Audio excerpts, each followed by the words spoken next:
माझ्या यूट्यूब चॅनलवर सगळ्यांचं स्वागत. तर आज मी व्हेजिटेबल पॅनकेक बनवणार आहे. त्यासाठी मी इथे 4-5 भाज्या घेतल्या. कोबी घेतलाय, एक बटाटा घेतलाय, शिमला मिरची घेतली, गाजर घेतले आणि 2-4 कांदे घेतले.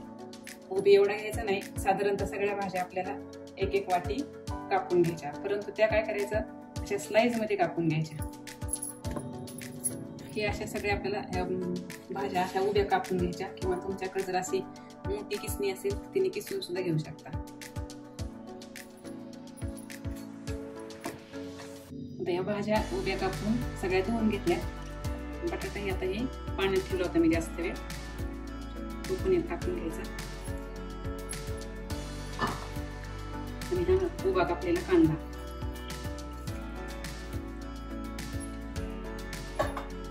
आता अगोदर सगळ्या भाज्या व्यवस्थित आपल्याला एकत्र करून घ्यायच्या. आता यामध्ये आपल्याला टाकायची जिरा पावडर, भाजलेल्या जिऱ्याची पावडर आहे, साधारणतः 1 चमचा. धना पावडर टाकायची पहिले 1 चमचा. थोडासा ओवा टाकायचा हातावर चोळून.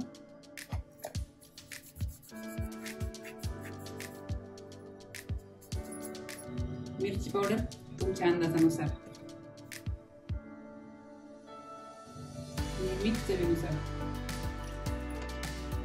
यामध्ये टाकायचं आपल्याला तांदळाचं पीठ 1 वाटी.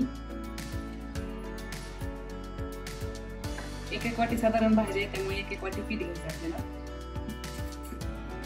आणि डाळीचं पीठ टाकायचं आपल्याला 1 वाटी. डाळीचं पीठ थोडं कमी घेतले मी, 1-2 चमचे.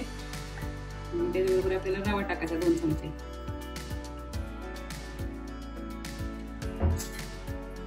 थोडी कोथिंबीर.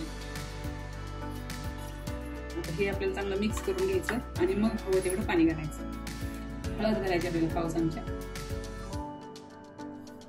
आता हे पीठ आपल्या सगळ्या भाज्यांना मिक्स करून झाले. आता आपल्याला थोडंसं पाणी टाकून घ्यायचं.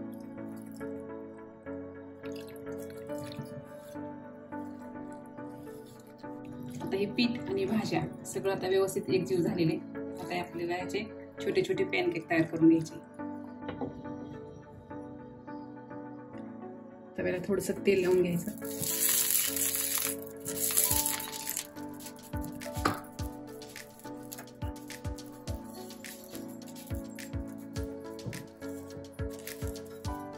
थोडे तीळ टाकायचे.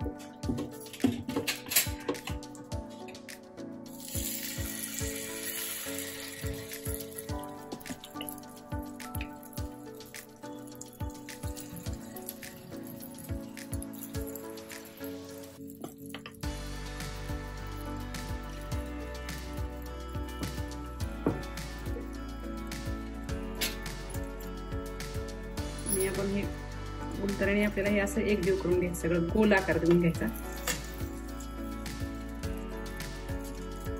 हे असे गोल आकार देऊन घ्यायचे. आणि आता हे आपल्याला खालच्या बाजूने तांबूस होईपर्यंत भाजून घ्यायचे. खालून तांबूस रंगावरती झालेले आहेत. आता आपल्याला वरतून परत तेल सोडायचं थोडं थोडं. आणि ही बाजू पलटून घ्यायची.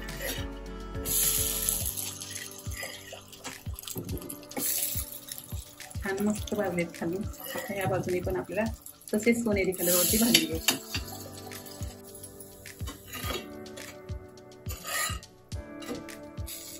दुसऱ्या बाजूने पण आपले पॅनकेक चांगले भाजलेत. आणि आपल्याला हे काढून घ्यायचं ताटामध्ये.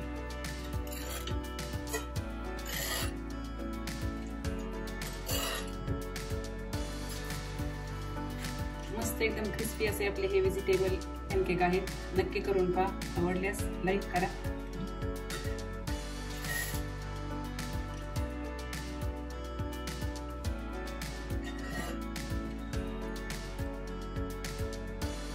आवडल्यास लाईक करा आणि चॅनलला सबस्क्राईब करा. पॅनकेक दह्याबरोबर एकदम छान लागते. नक्की ट्राय करा.